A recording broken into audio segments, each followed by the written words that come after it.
Capítulo 44. Durante toda la tarde, Emma no pudo olvidar el mal sabor de boca que le había dejado la excursión a Box Hill. No hubiera sabido decir cómo los demás habían considerado aquella gira.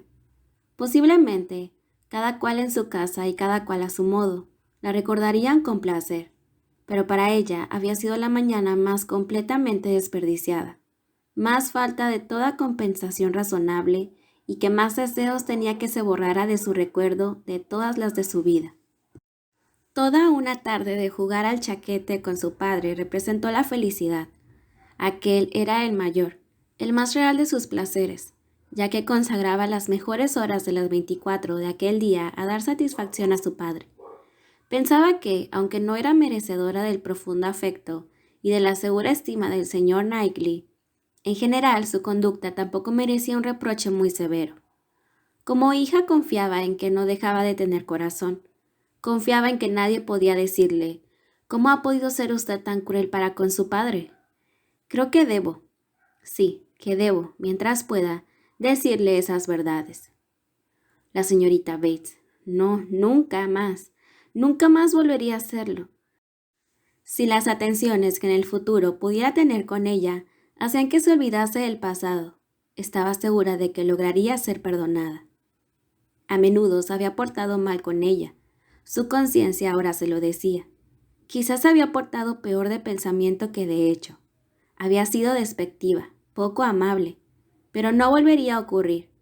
En el ardor de un verdadero arrepentimiento, al día siguiente por la mañana iría a visitarla, y aquel no sería por su parte más que el principio de una relación regular, justa y amistosa.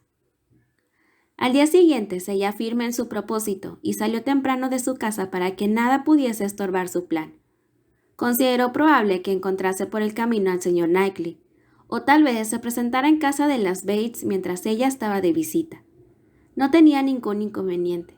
No iba a avergonzarse porque viera su penitencia, tan merecida e impuesta por ella misma. Mientras andaba, su mirada no se apartó en la dirección de Donwell, pero no le vio. Todas las señoras están en casa. Palabras que nunca le habían producido mucha alegría, como nunca antes de entonces había penetrado por aquel corredor, ni subido aquellas escaleras con deseos de proporcionar un placer, sino simplemente de cumplir con una obligación, que no iba a darle ningún gusto a no ser el del espectáculo de la ridiculez. Mientras se acercaba, oyó que se producía un revuelo, pasos rápidos y palabras apresuradas.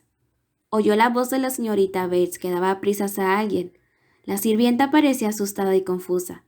Le rogó que esperara un momento y luego la hizo entrar demasiado pronto. Tía y sobrina parecieron huir a la habitación de al lado, y Emma tuvo la visión fugaz de una Jane que daba la impresión de encontrarse muy mal, y antes de que la puerta acabara de cerrarse oyó que la señorita Bates decía: «Bueno, querida, diré que te has acostado y estoy segura de que te encuentras mal para eso».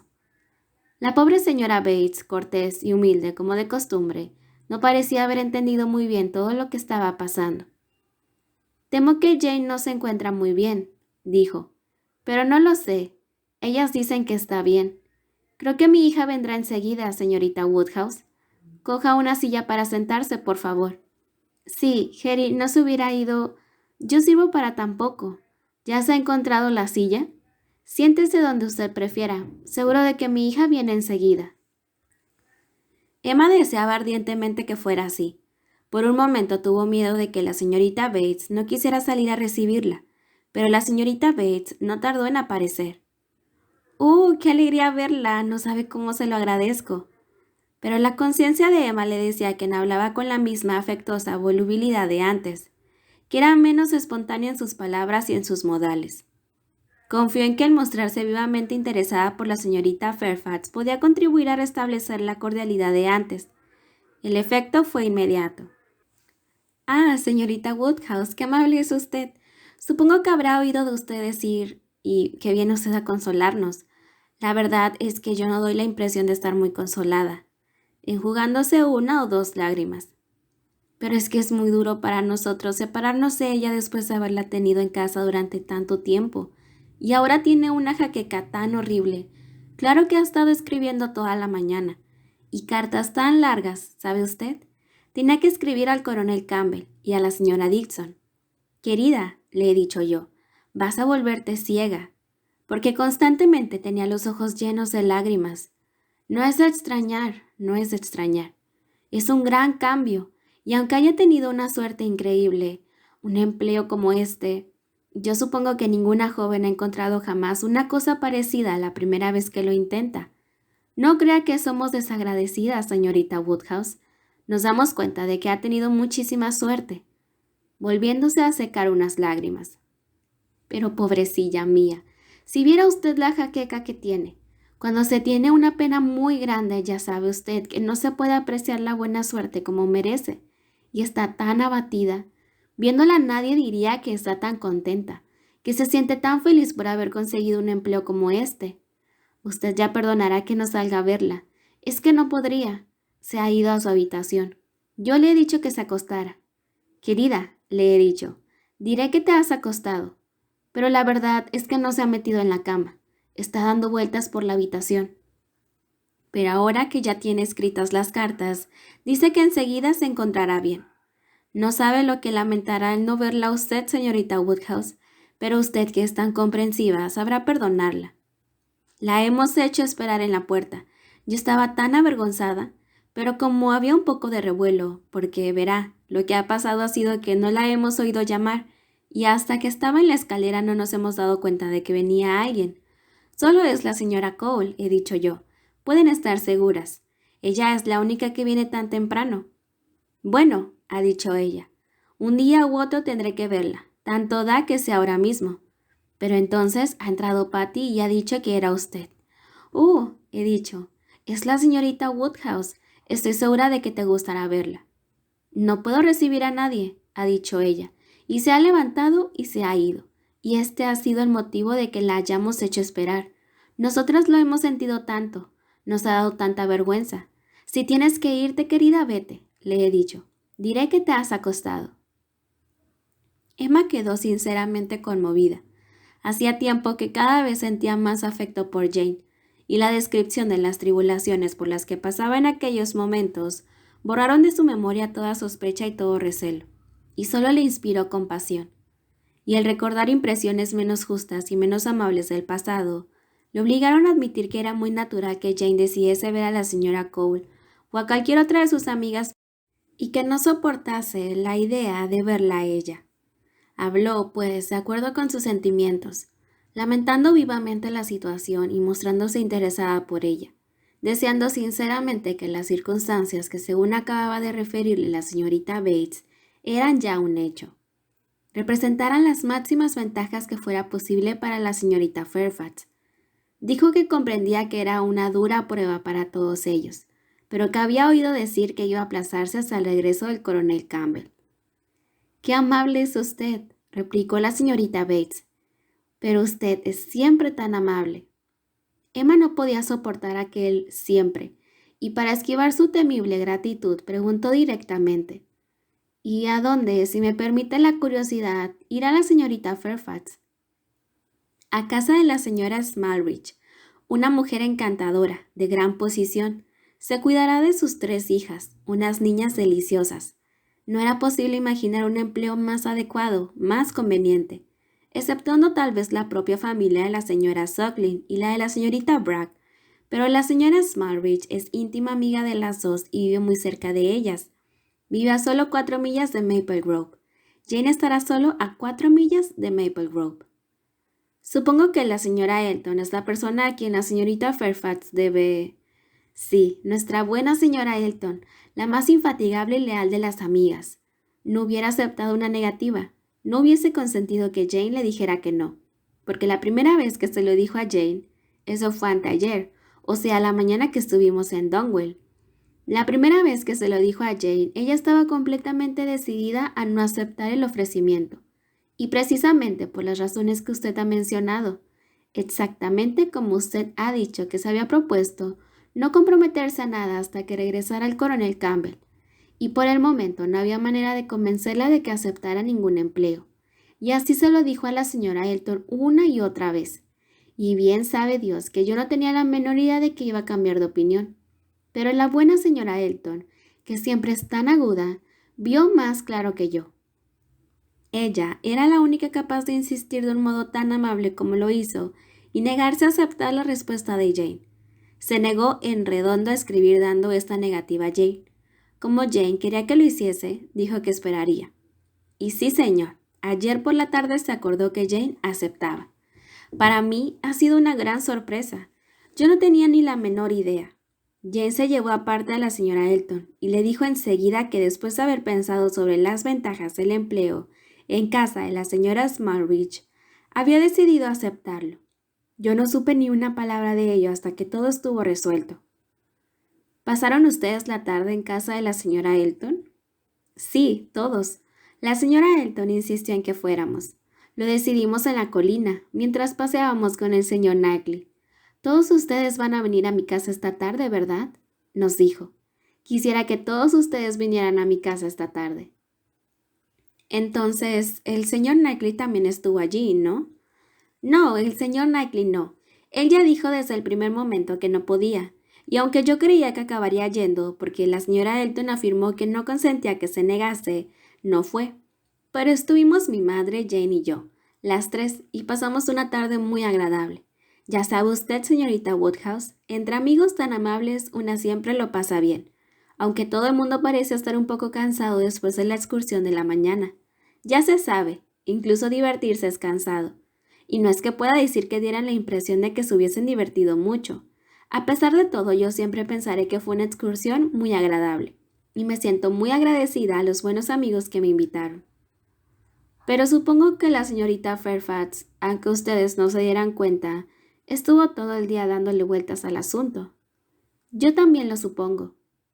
Era forzoso que al llegar ese momento lo sintieran tanto ella como todos sus amigos, pero confío en que su trabajo les sea lo más agradable posible. Me refiero al carácter y al trato de esa familia. Muchas gracias, querida señorita Woodhouse. Sí, la verdad es que parece ser que no va a faltarle nada para ser totalmente feliz. Entre todas las relaciones de la señora Elton, exceptuando las casas de los Suckling y de los Bragg, no había otro puesto de institutriz en otra familia más generosa y distinguida. La señora Smartridge es una dama encantadora. Llevan un tren de vida casi igual al de Maple Grove. Y en cuanto a los niños, exceptuando a los de la señora Suckling y a los de Bragg, no es posible encontrar criaturas más finas y más distinguidas. Jane será tratada con tanto afecto y tanta delicadeza. No tendrán más que atenciones para con ella, lo que se dice una vida regalada. ¿Y qué sueldo? Yo es que no me atrevo a citar ese sueldo delante de usted, señorita Woodhouse.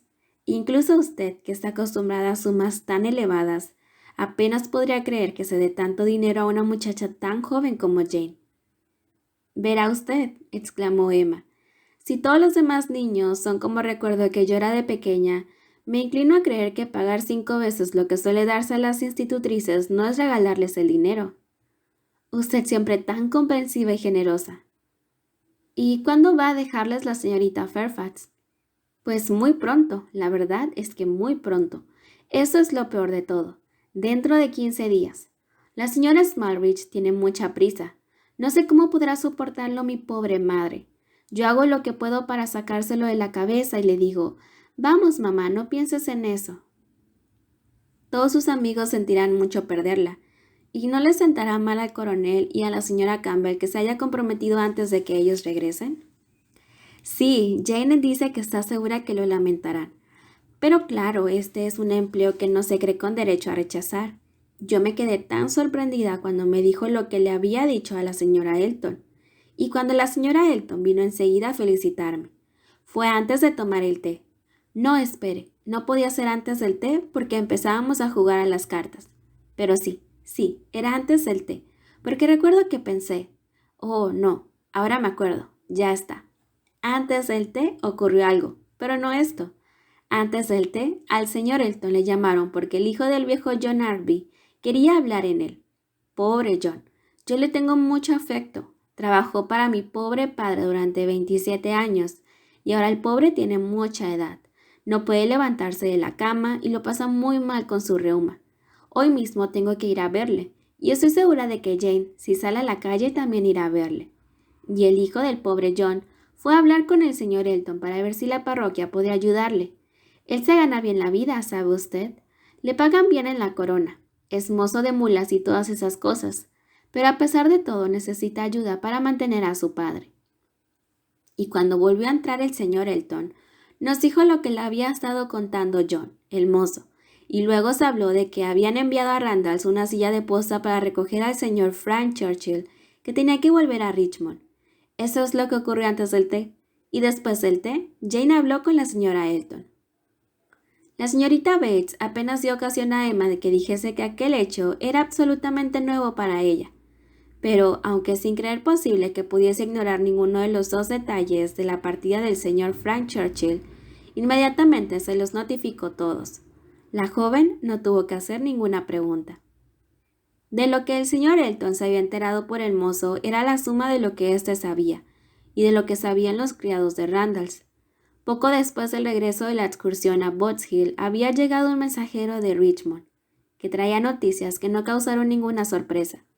El señor Churchill había escrito una carta a su sobrino, en la que le refería el estado de salud relativamente normal de la señora Churchill, y solo le rogaba que regresase lo más tardar al día siguiente por la mañana.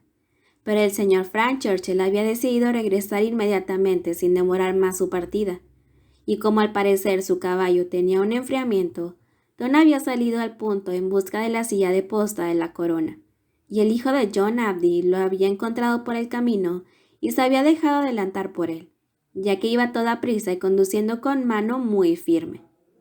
Nada de todo aquello resultaba ni sorprendente ni muy interesante, y solo llamó la atención de Emma cuando ésta lo relacionó con el caso que la preocupaba en aquellos momentos.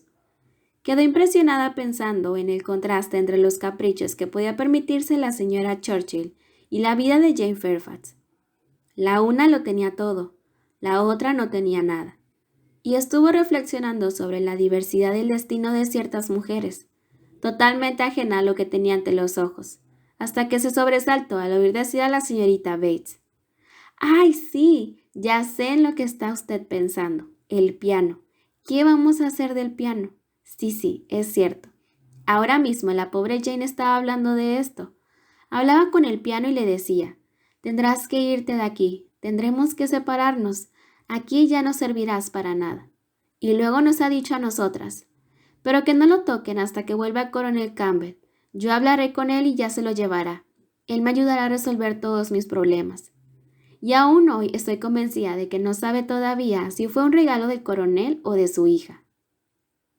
Emma se vio obligada, pues, a pensar en el piano, y el recuerdo de todas sus antiguas suposiciones fantasiosas e injustas le fue tan desagradable que no tardó en permitirse considerar que la visita ya había sido lo suficientemente larga, y después de repetir todo lo que creía propio decir en cuanto a buenos deseos, que eran sinceros, se despidió.